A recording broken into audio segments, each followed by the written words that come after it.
Welcome back to This Day in Scottish History. I'm your host, Colin MacDonald. Today we travel back to March 20th, 1438, a day that marked a new beginning for Scotland but also heralded a turbulent period in its history. On this day, James II was crowned King of Scotland at Holyrood Abbey following the brutal assassination of his father, James I.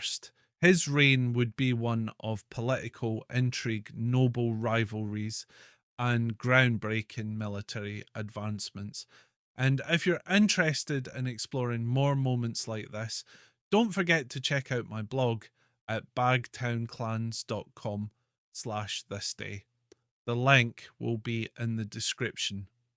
To understand the significance of James II's coronation, we need to go back just a few weeks to one of the most shocking assassinations in Scottish history.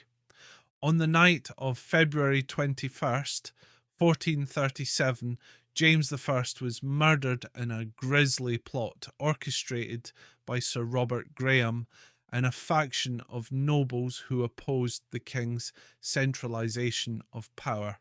The attack, which took place at the Dominican Friary in Perth, left Scotland in a precarious situation.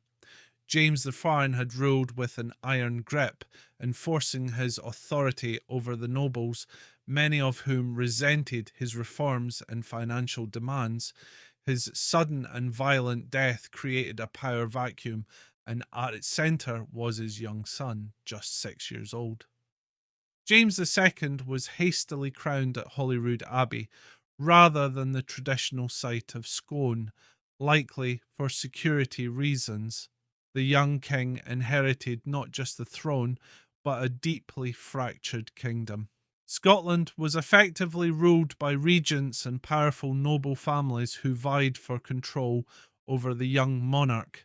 The most dominant of these were the Black Douglases, a family whose influence spanned vast territories and whose ambitions frequently brought them into conflict with the crown.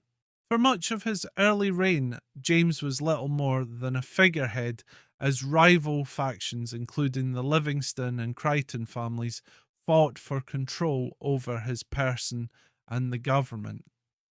One of the most infamous episodes of this period was the so-called Black Dinner of 1440, an event that showcased the ruthless nature of Scottish politics. The young Earl of Douglas and his brother were invited to dine with James at Edinburgh Castle, only to be accused of treason, subjected to a mock trial, and then executed. Though James was likely too young to fully understand what was happening, this event sent a clear message: the crown would not tolerate rival power centres.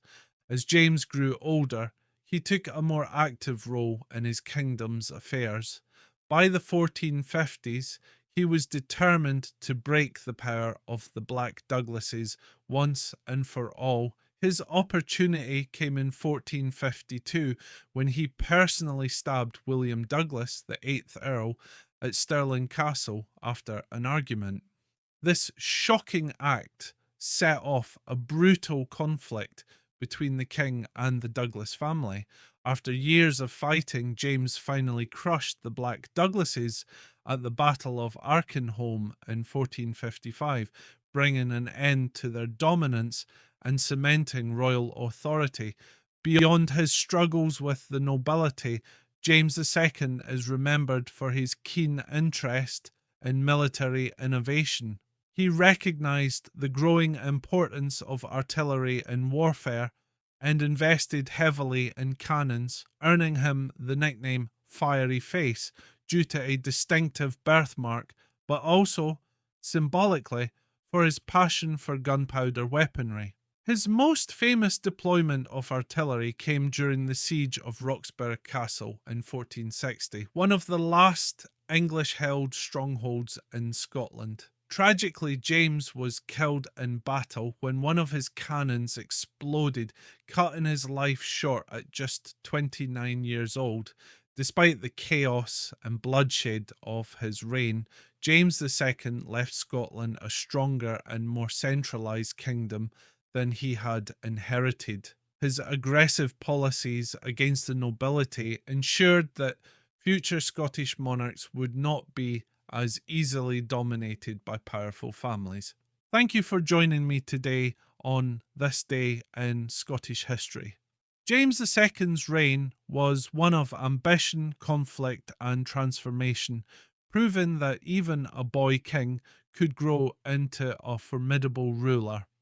Don't forget to check out my blog for more historical events at bagtownclans.com/thisday. Tune in tomorrow for another journey through Scotland's remarkable past. I'm Colin MacDonald. Haste you back.